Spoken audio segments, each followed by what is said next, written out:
of course, like you to ask me some questions if you have, before we start our self-realization. But of course, we cannot force it on anyone. It cannot be forced. It has to be asked for. It cannot be done by force. So if you have any questions, you can ask me, and I'm quite good at it, I must tell you. For the last 22 years, I've been just doing this job of answering questions. But this is just a mental feat. And this mental feat is not going to guarantee your awakening. But if you have any questions, you better ask. Otherwise, at the time of Kundalini awakening, your mind will come and tell you, oh, you didn't ask this question. I don't know, throat is gone off today. You're speaking every day for hours. What happens if you have realization before actually understanding Chakra and everything else? What happens, Sri Mataji, if you have realization without understanding all about chakras and the subtle energy system? That's the best. If you could do. I mean, see, now we have so many lights here. And if you have to put on the light, you just have to go and switch on, finished. But those who don't believe in it, you have to say there are lights, you see, this electricity was discovered at this time. You have to talk of all these things. There's no need at all. You can just put on because it's all built in. It's all built in within you. There's no need at all to know about chakras or anything. But later on, when you have to talk to others, because you can't enjoy it yourself, you have to give it to others. Look at me. I don't need Sahaja Yoga, but I'm traveling at this old age all over the world. So you can't, you see, help it. It's like a capitalist like me who has the powers and can't live without giving, like a real communist. I'm going around the whole world, you see, so you won't be able to rest. So then you have to know about these things. But for getting realization, you need not know at all. You mentioned a lot about spirit. I think something about soul. You mentioned quite a lot about the spirit, Sri Mataji, but nothing about the soul. Spirit and soul. See, in this small lecture, how many things can I tell you? But spirit is the one which is enveloped by the subtle casuals of elements which have made this body. That becomes the soul.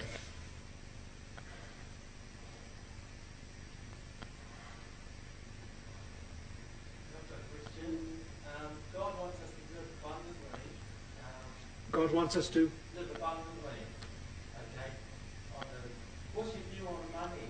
I mean, if I live abundantly, God says we must live abundantly. What is your attitude, Sri Mataji, about money, which is necessary to abundance? Of course, you will have a lot of it.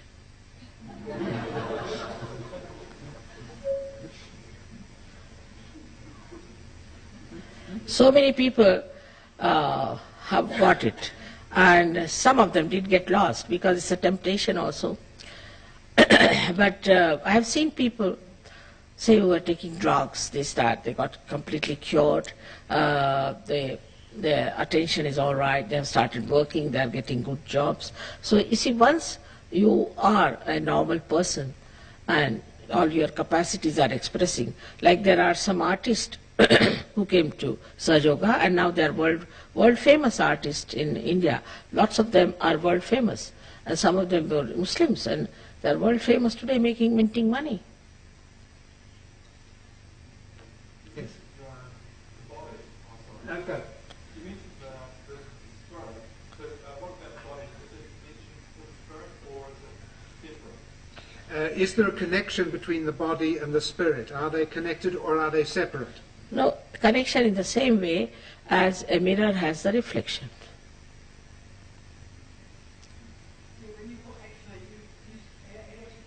Body is the reflector of the spirit. Without the body you cannot have spirit. And if you have the spirit which is enveloped, as I said, in a soul, that also contains a kind of a body in the sense, in a subtler way. So the spirit can only be expressed in a body. So do you actually put more emphasis on the spirit side of things than on the soul side of things? Do you put more emphasis on the spirit side of things than the soul side of things? Of course. Soul is not so important because you see those people who have everybody can have a soul. Say a criminal can have a soul, a person who is frustrated in life. When they die, the soul comes out, you see. So depends on the person, what sort of a person he is, what sort of a soul he has. But supposing if you get your spirit, means your spirit shines in your attention, means all your elements are enlightened and you are enlightened soul. So there are two types of souls we can say minimum. One is enlightened, one is unenlightened. But among the unenlightened there could be criminals, there could be horrible people, could be very, very horrible people. Some of them hang in the limbo, I think, and some of them hang around us also sometimes to possess us. Is there somebody here? What are your views on reincarnation? What are your views, Sri Mataji, on reincarnation? Oh, reincarnation is only possible for the great souls or absolutely devils. It's not done for young people. You see, sometimes I hear that people had said about their previous lives and all that, but it is a possession. It's a possession of some spirit which is hanging around, takes over and talks. But that's not any reincarnation, means the same soul coming in, developing into another. That's only possible if you are a realized soul, or if you are a saint, you are a prophet, or if you are an incarnation, or if you are a devil, one of the two things.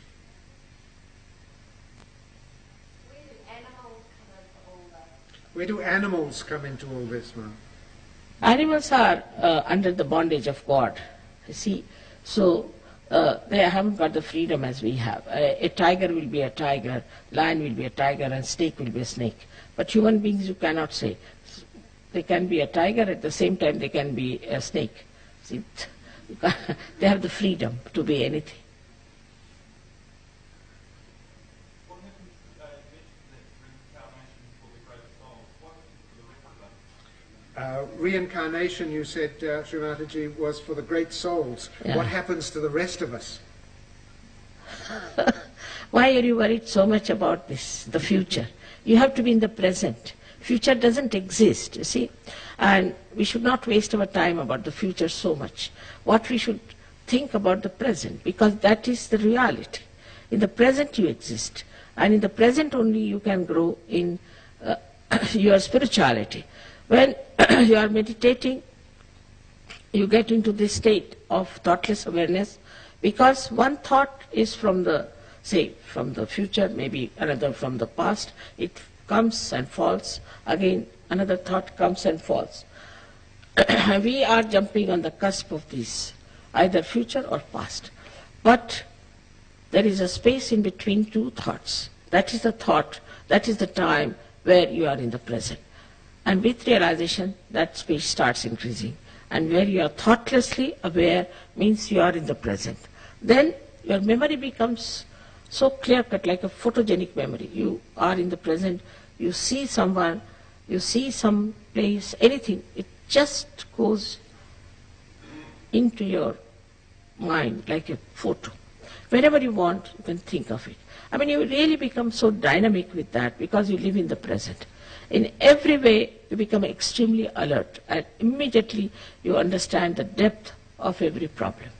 It's a very different human being you become, that people start understanding how this man has become so intelligent. Actually, it's not the intelligence, but that state where your intelligence becomes so expressive, so manifesting, and so absorbing.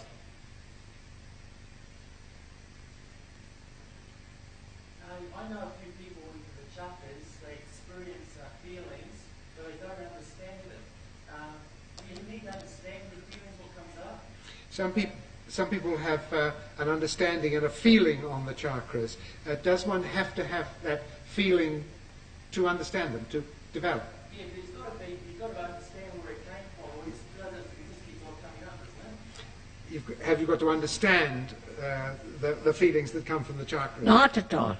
You don't feel anything. You just feel it on the fingertips if you are a realized soul. But maybe if you are going to some wrong type of people, they enter into you through your sympathetic, and then maybe, like they will make you stand on your head, do this, do that, jump and do all kinds of things, say mantras, this, that, and then they are on the sympathetic. That is on these two things, left and right. Like TM, for example, take for TM. TM now is one of the most dangerous thing, I think, because we had one gentleman long time back from a place called Ronach near Scotland. He was the director of the Flying Academy, director. His wife was the granddaughter of a duke. He was himself was a diamond merchant, and he had a friend who was his deputy director, also a very rich man, and the daughter. All of them got epilepsy. They came to us, and we had to cure. When we cured them, they told us the whole story. It's a horrible story about it. You see, they're all epileptic, absolutely suffering, and they went to a doctor. Then he came and asked me, how did you cure these people? So, what they do is to give you some sort of a mantra. Now, the first thing is 3,000 pounds they had to pay to get a mantra. The mantras were, to begin with, were three, were very funny ones. This gentleman is so-called Maharshi, doesn't know a word of Sanskrit. He gave them three mantras. One was Inga, Pinga, and Tinga. These three mantras he gave them. Now, Inga means, not in Sanskrit, but in local languages, means the scorpion bite. The Pinga means when you get possessed, you go round and round. And Tinga means when you show somebody like this. Now what do you say? And they were going on and on and on. And concentrate and keep the husband separate and the wife separate and all that. And they developed all kinds of funny things, very unnatural. And when you go on concentrating on anything, you see this center gets spoiled. They all got possessed. All got possessed. After that, they had a program for 7 days for meditation in some remote hotel in Switzerland, where they asked them to sit on some foams and jump. They all broke their bottoms, you know. And they also filed suits against them, and they got money in America. It's a case like that. But this gentleman, you see, very nicely told them that you have to be very light. For that you have to take a course of some sort of a diet in which they had to have for 6 days the water that has boiled some potatoes, and the 7th day some rind, and 8th day they have to take the potatoes. Can you imagine? And they paid 6,000 pounds for that kind of a nonsense. But why do people are stupid also? Why do they want to fly about 3 feet higher? What is the need? What is the saving in that? I mean, imagine already we are having traffic problems. And this, I mean, it's also complete stupidity on the part of the people who are seekers, who are seeking to fly about 3 feet high. What are you seeking? One should know. What are we asking for? And that's how things have been going on. I mean, I'm just giving you one example. There are 1,001. Thank God most of them are exposed. And this TM is also exposed very much in Europe, but it has not come up here, I think. And I'll have to send all the pamphlets how he smuggled from Philippines lots of drugs for people. Started with the drugs. It's a fact. And this is what it is. What are we seeking? Whatever they promise, why should we go there? We should find out what are the disciples doing. Where are they? Most of them are recluses. Just go and see. They can't even see a garlic. If you show them a garlic or a lemon, they'll run away. Most of them are like that. Because what he does, he puts some sort of a spirit on them. That's what is called as Preta Vidya, we call it. Is the science of the dead. And then they use those dead spirits on them, and on one personality there are 2 or 3 spirits sitting. So such a person for the time being becomes overactive and then is lost completely.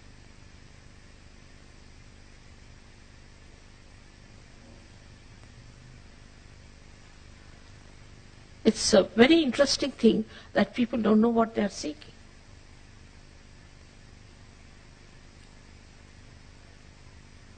There was Rajneesh who was buying Rolls Royces.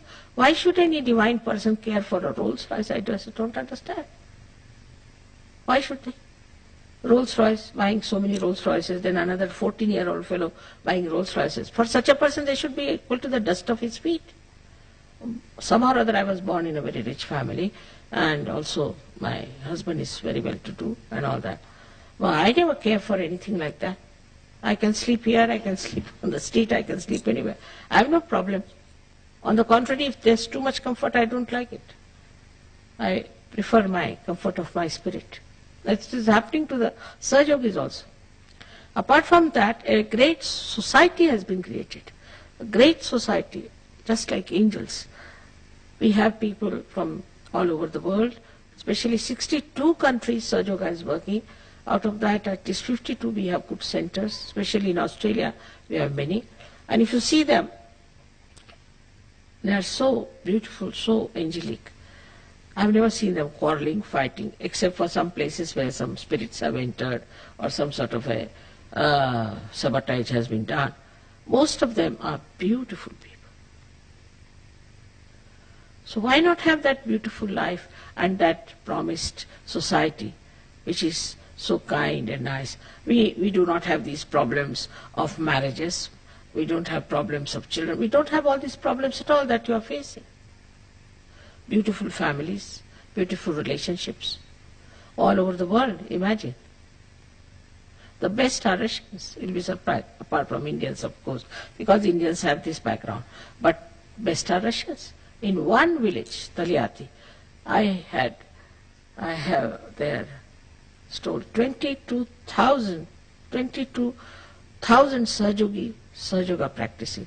And the embassy in this Russian embassy in India wants to honor me, and Gorbachev wants to meet me.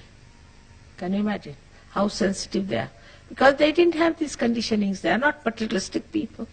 They are very good seekers. There are about 30-40% who are not, who are just doing menial works. But most of them are scientists, this, that. I was surprised, the scientists, 200 scientists, one of them who was the Sputnik man, invited me for their science science conference. And when I started talking about science, they said, Mother, don't talk about science. Let us know about spirit. Don't want to hear. We have had enough of science. Such sensitivity there. Just with my photograph. I don't know how they can recognize. They are very introspective. Even if you read Tolstoy or even of those writers, they are very introspective. Even their heroes are introspective. They do not take things for granted. They don't think end of themselves, nothing. They are never in a fool's paradise, I've seen. They try to see what's wrong with me, why am I doing this. It's very interesting.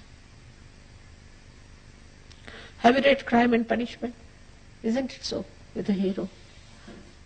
It's very interesting.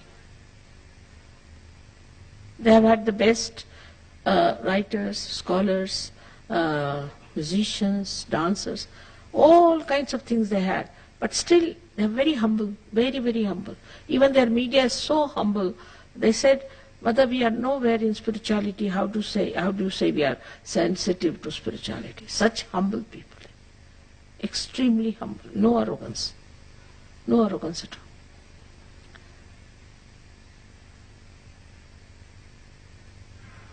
Yes, there is some question. So I can't hear.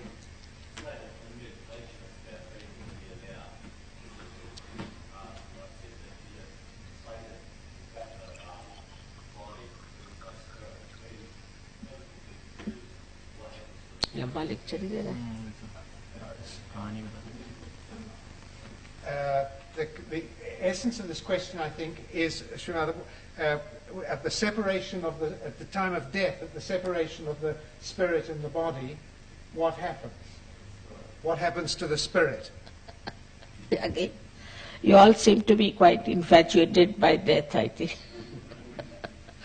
You see, when you are a realized soul, then what happens? You see that it is just another dress that you have to change.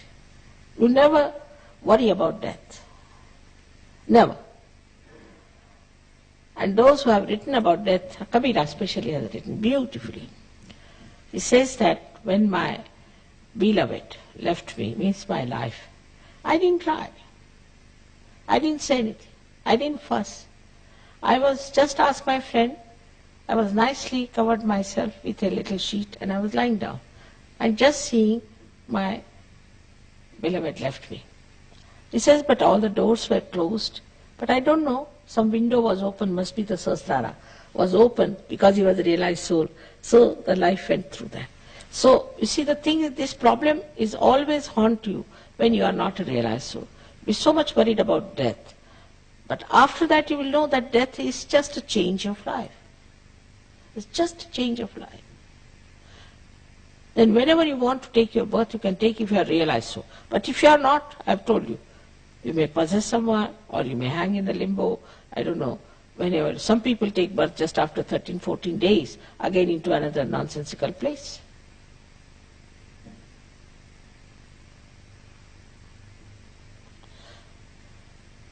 Whatever you will earn now will show at the time of your death. But if you have not earned any good deeds, what is it called, punyas, then it will show at the time of your death, whether you go to hell or to heaven. It is your choice. It's your freedom. What you want. You want to go to hell or to heaven is your own choice and your own discretion. That's very important. What are your thoughts on teachings of Maharishi? I want to know what your thoughts are on the teachings of Maharishi. I've already told you this Maharishi TM fellow, about him only I've told you. Horrible. What is he teaching? Nothing. What is he teaching? He's incapable. He's not a learned man, no way. Nothing at all. And he has no sense. He has no sense of culture or anything. He was actually used to giggle at people because he thought he's nicely befooling everyone. So he was called as a giggly guru. He used to giggle at people because they were all befooled. So he used to giggle at them. What is his bona fide? He was a ticket collector, did all kinds of wrong things.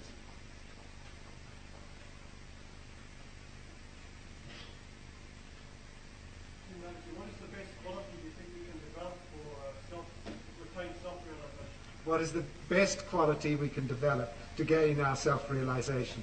God's realization. That you will know gradually. You can develop all that. It's very nice. After some time, like a drop becomes the ocean, you become the ocean, that's all. That's a good idea about the future instead of death.